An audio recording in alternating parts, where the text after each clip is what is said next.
Hey everyone, my name is Yelmer, and I recently published Typescene, a new JavaScript framework that's written in TypeScript and has zero dependencies. If you haven't seen the website yet, please take a look because that's where I explain why I built a new framework and how it works. Now, if that gets you really interested but you don't know how to get started, this video is for you. What I'll do here is build a really simple app, and hopefully that's going to help you get started. So definitely do check out the website, especially the architecture overview page. This goes through the different components that we'll use, although for a simple app, we'll only look at one activity and one view. The activity is kind of like a controller, if you're familiar with MVC, and the view is exactly what it sounds like. It's how we build the UI. Alright, so let's switch to a terminal window and get started on our first project. We'll be using npm, so if this doesn't look familiar to you, make sure you learn about npm first. Let's create a folder first and run npm init. Now install the web app package for Typescene, because this is going to include the starter files, which we'll need to copy to get going with Webpack and TypeScript.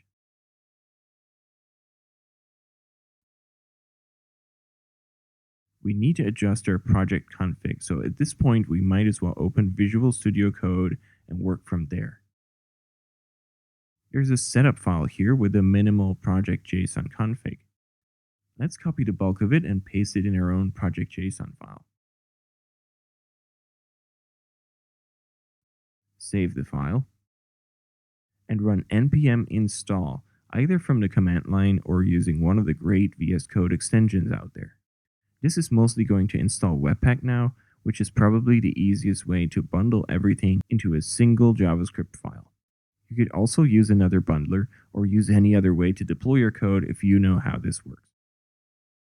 Alright, let's start a development server and see what we got here. We've got the Webpack dev code compiled along with our own project and a server running on port 8080. Let's open that up. And here's a hello world page. Now the source code for this is obviously really simple. In the source folder, we've got app.ts, which is, well, really just 3 lines to start the application.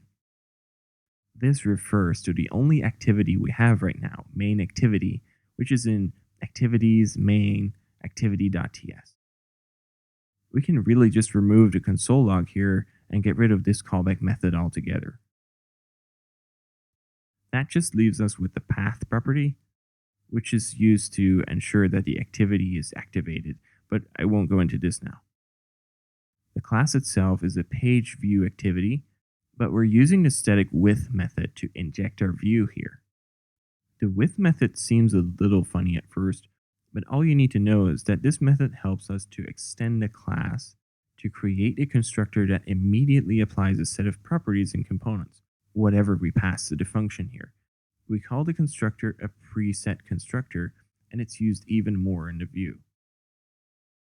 The trick here is that we can describe a large structure of components before we even create a single instance. This UI label with text is actually a constructor for a label, which is passed to a constructor for a row, which itself is part of a cell for the entire area of the page. We can add properties to the cell constructor as well. Let's say a background color. Save the file. And now we have a cell with a yellow background. Now you may wonder why we're not just using HTML here like React does or Vue. That's really just a decision to keep Typescene a lot simpler by just sticking to one language, TypeScript, instead of 2 and mixing them together. Anyway, those other frameworks actually compile your HTML to something really similar to this, so this is just a more direct way of doing the same thing. Not saying one way is better than the other. Picking a framework is kind of like picking a car these days. There's just a lot of trade-offs and personal preferences. After a while, you can get used to any of these. They just have a different feel to them. Alright, back to the app. If I add more components to the same row, let's say 2 buttons, UI outline button. Notice how VS Code helps me by automatically importing this class from the Typescene package. And I add a label to it, and then another button.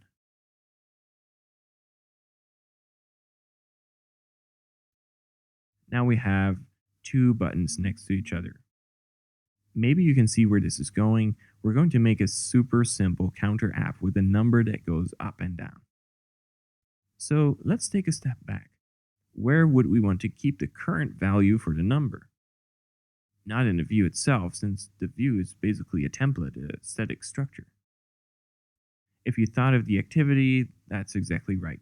The activity is meant to represent the current state, more or less like an activity in Android or the view model in the MVVM architecture.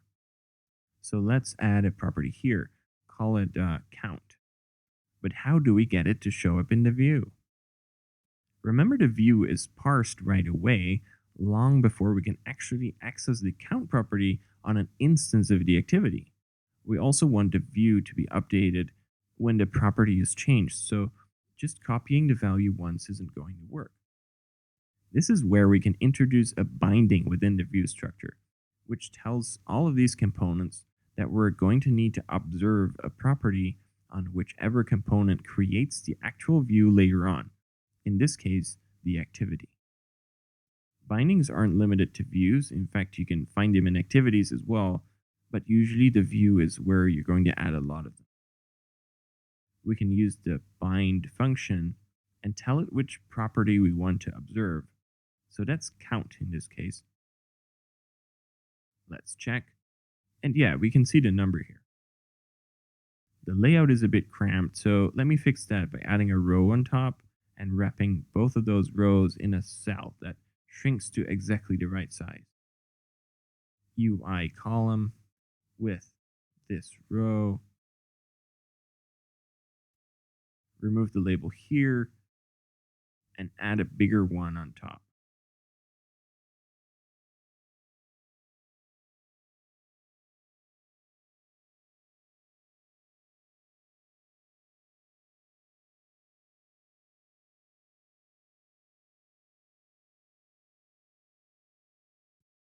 Also add a bit more space in between. And there we have it.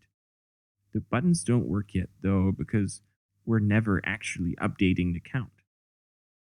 For this to work, we need to add an event handler to the buttons.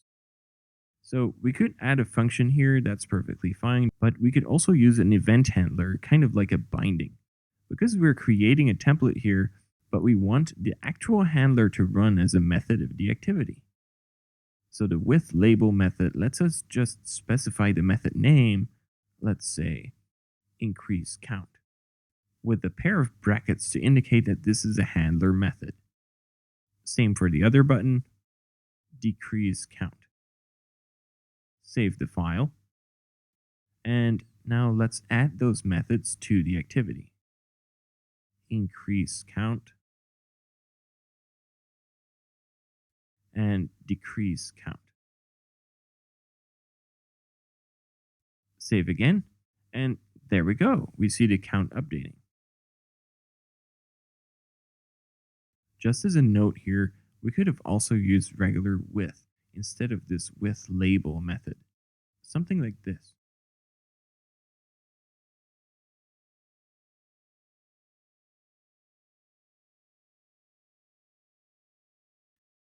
So that works fine too. And now we can add some other properties to the preset constructor. I like VS Code because it's really good at understanding TypeScript and JavaScript code. And if I press Control Space here, I get a full list of properties that I can add, like dimensions. This should be an object, and again, I can just get a list of properties here. So I can make this button a little wider. And most of the time, you'll want to specify a number for dimensions, like 400. These are actually pixels, but the number here is converted to scalable units when the component is rendered, so the UI can still scale up and down. It's just easier to work with a number, although you could use a string here too, like 50%, and that also works. Save the file, And now the button's really wide. So, one more thing that you might notice here is that we're not using any CSS. Typescene has built in styles which get applied to all components automatically, and they give the app a sort of neutral look and feel. You can override these styles altogether and create your own theme.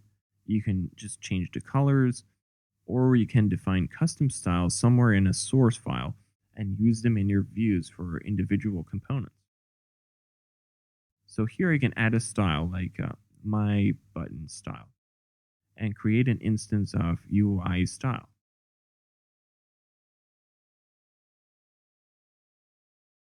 Let's change the control style and set the border radius to 0.